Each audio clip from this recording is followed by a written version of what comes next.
Hey, Coach JZ here with you with the Lifetime Athletes Training Tribe member content. You are hard to kill.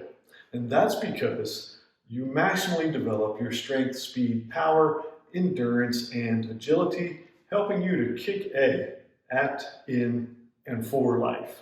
So thanks again for being with me today. The Training Tribe is that place where we come together in our online training team and we set up simple and effective home gyms, train throughout the year from a base of home, but also in the summer we take our endeavors outside and we get together with our tribe members and truly have a blast. So if you're interested in the Training Tribe and would like to learn more about it, simply hit the Training Tribe menu item at thelifetimeathlete.com and you can get more information or even join up if you'd like to do so.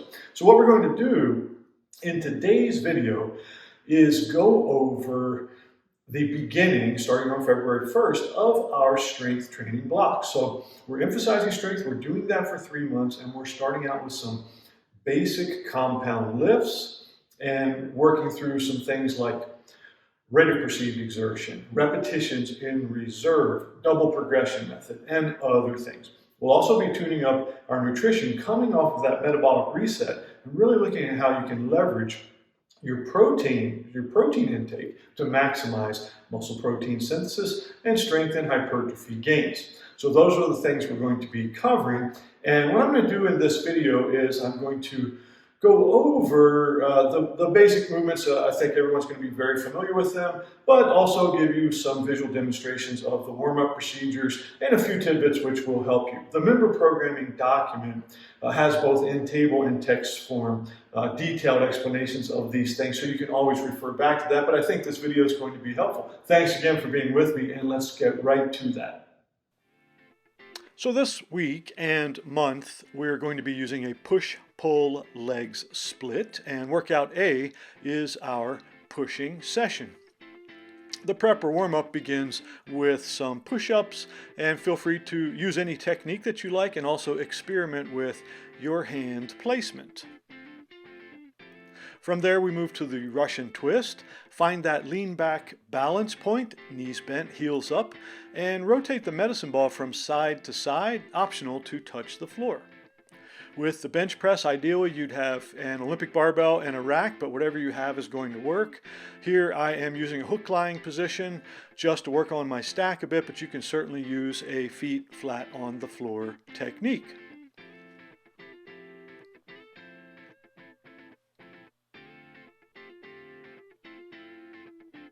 Next up is the incline press, done with dumbbells using a low to moderate incline. And this exercise, we're going to change up the tempo in it, so you'll have that information in your member training document, which will really make this a great pump.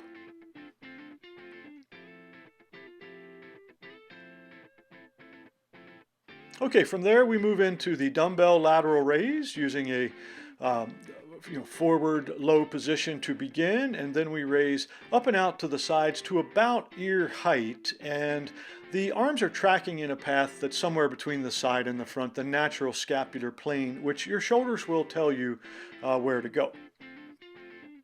From there we move to the overhead press.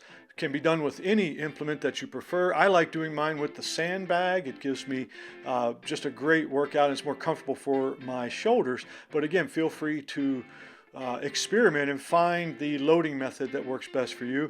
And these are going to be double progression techniques that we're using.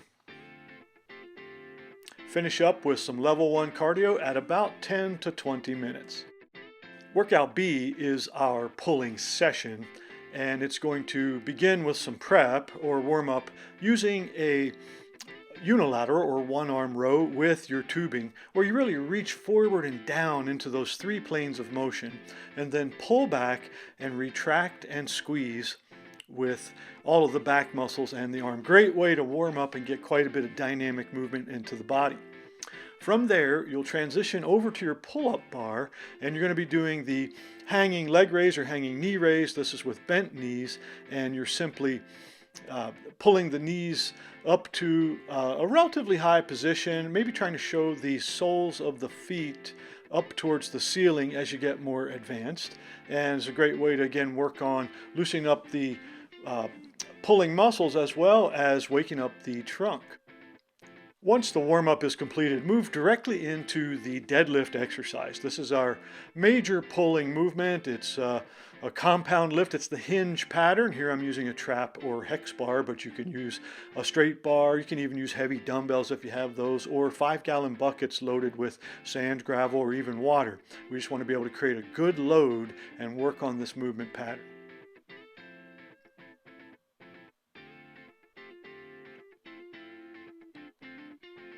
From there, we move to the one-arm row, here shown with a kettlebell, but you can also use a dumbbell or even a heavily loaded gym bag or suitcase with handles. Flat spine, reaching forward, then squeeze and pull up and back with the arm. Obviously do both sides.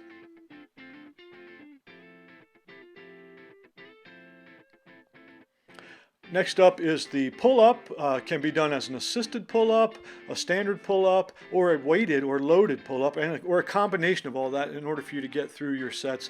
Again, creating maximum load and following some of the recommendations for perceived exertion, reps, and reserve that we have available.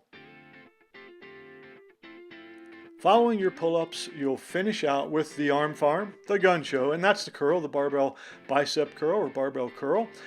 Stand feet shoulder width, arms slightly wider, and you're simply going to underhand curl up under the chin and squeeze. Lower down with control. Try to avoid swinging with this movement.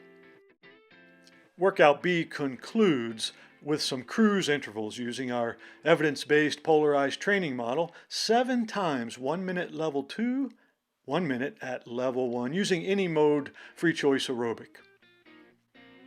Next up is workout C, which is our legs day in our push-pull legs times 2 split routine.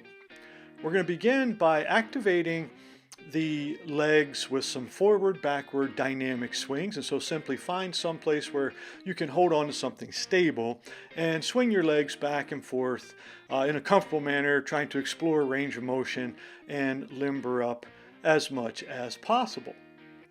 After the forward backward swings, you'll do a lateral leg swing, and that's essentially the same thing, just going sideways while holding on. Swing the leg in front of the body and then out and up to the side.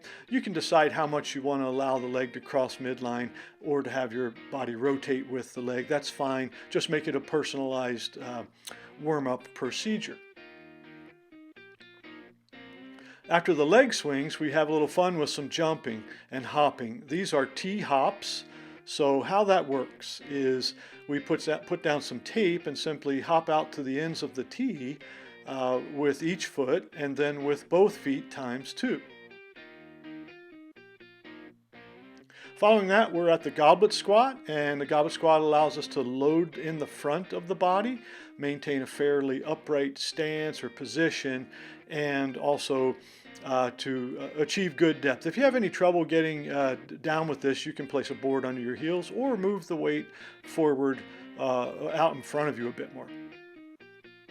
Then we move to the Bulgarian split squat. This movement is performed by putting your foot on the bench behind you, any way that's comfortable, toes pointed or folded, and hold your dumbbells at your sides.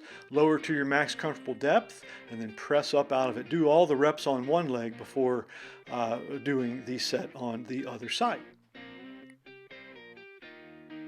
From there, we finish out using the single leg Romanian deadlift. So achieve balance and try to keep the knee fairly straight, tip down and back up. I could have been a little straighter on my leg than in this example, but what a great exercise to finish out, particularly for the hamstrings and glutes.